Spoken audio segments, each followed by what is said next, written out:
भारत और पाकिस्तान के युद्ध विराम समझौते पर पहुंचने के कुछ सप्ताह बाद पाकिस्तानी सेना प्रमुख फील्ड मार्शल आसिम मुनीर ने कहा कि इस्लामाबाद दक्षिण एशियाई क्षेत्र में भारतीय आधिपत्य को कभी स्वीकार नहीं करेगा। उन्होंने ये भी कहा है कि पाकिस्तान सिंधु जल संधि के मुद्दे पर कभी समझौता नहीं करेगा, क्योंकि यह सीधे तौर पर देश के 240 मिलियन नागरिकों के मौलिक अधिकारों से जुड़ा हुआ है। अमेरिकी राष्ट्रपति डोनाल्ड ट्रंप ने शुक्रवार को ओवल ऑफिस में एलन मस्क के साथ मीडिया को संबोधित करते हुए एक बार फिर भारत और पाकिस्तान के बीच सैन्य टकराव खत्म करने का आश्वासन लिया। उन्होंने कहा कि अमेरिकी हस्तक्षेप से दोनों देशों के बीच संभावित परमाणु संघर्ष को रोकने में मदद मिली। अयोध्या की आस्था और पवित्रता बनाए रखने के लिए सीएम योगी ने बड़ा कदम उठाया है। अब रामपंथ, धर्मपंथ, भक्ति पंथ, 14 कोसी परिक्रमा मार्ग और पंचकोसी परिक्रमा मार्ग नॉनवेज बिक्री पर रोक रहेगी।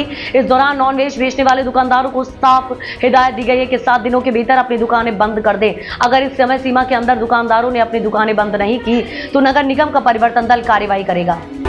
सोशल मीडिया पर दावा किया जा रहा है कि ऑपरेशन सिंदूर के संदर्भ में भारतीय जनता पार्टी घर घर सिंदूर बांटेगी। अब इस पर उत्तर प्रदेश के डिप्टी सीएम केशव प्रसाद मौर्य ने बयान जारी किया है। उन्होंने कहा है कि ऐसी कोई योजना नहीं है, विपक्ष ओछी हरकत कर रहा है।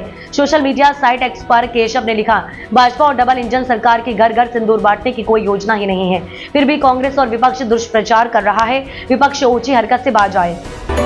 राजकुमार राव वामिका गब्बी की कॉमेडी फिल्म भूल चूक माफ को दर्शकों का प्यार मिल रहा है और फिल्म अजय देवगन की रेड 2 और टॉम क्रूज की मिशन इम्पॉसिबल जैसी फिल्मों के बीच सबसे ज्यादा दर्शकों को बटोर पा रही है। फिल्म को रिलीज हुए आज 8 दिन हो चुके हैं और फिल्म की आज की कमाई से जुड़े शुरुआती आंकड़े और भी अभी तक वर्ल्ड वाइड कलेक्शन देखते हुए साफ हो गया है कि फिल्म को जल्द ही हिट का टैग मिल सकता है। थरूर ने लगाई क्लास तो 48 घंटे में ही बदले कोलंबिया के सुर, वापस लिया पाक के प्रति संवेदना वाला बयान। विश्व स्तर पर भारत को बड़ी कूटनीतिक जीत मिली है और भारतीय डेलीगेशन में शामिल शशि थरूर की आपत्ति के बाद कोलंबिया ने अपने उस बयान को आधिकारिक तौर पर वापस ले लिया है जिसमें उसने भारतीय हमलों के बाद पाकिस्तान में हुई मौतों पर संवेदना व्यक्त की थी। राजस्थान में कोरोना के 15 नए केस मिले हैं। जयपुर में सबसे ज्यादा मरीज, केंद्र सरकार ने बेड, ऑक्सीजन, वेंटिलेटर, आईसीयू की रिपोर्ट मांगी। राजस्थान में कोरोना के केस लगातार बढ़ रहे हैं। पिछले 24 घंटे के दौरान राज्य में 15 नए केस मिले हैं। सबसे ज्यादा 7 मरीज जयपुर में आए हैं, वहीं बीकानेर में 3 और उदयपुर में 2 केस मिले हैं। राजधानी समेत पूर्वी व पश्चिमी यूपी में मौसम में उतार चढ़ाव जारी है। शुक्रवार को दिन भर चिलचिलाती धूप से लोग बेहाल रहे, लेकिन शाम 5 बजे अचानक बदल जाने के साथ हल्की बारिश ने गर्मी से थोड़ी राहत दिलाई। मौसम विभाग का कहना है कि शनिवार को भी लखनऊ समेत प्रदेश के ज्यादातर हिस्से में हल्की से मध्यम बरसात के आसार हैं। इस दौरान कई क्षेत्रों में 60 किलोमीटर प्रति घंटे की रफ्तार से हवा भी चलेगी। अब यहाँ होगा पैसा ही पैसा। बाबा की सरकार ने खोला दिया खजाना।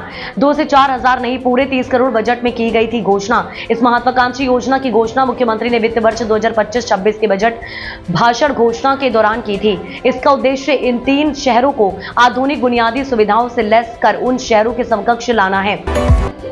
बुलंदशहर में भीषण सड़क हादसा, इको वैन और ट्रैक्टर ट्रॉली की टक्कर में 3 की मौत, बुरी तरह फंसे शव।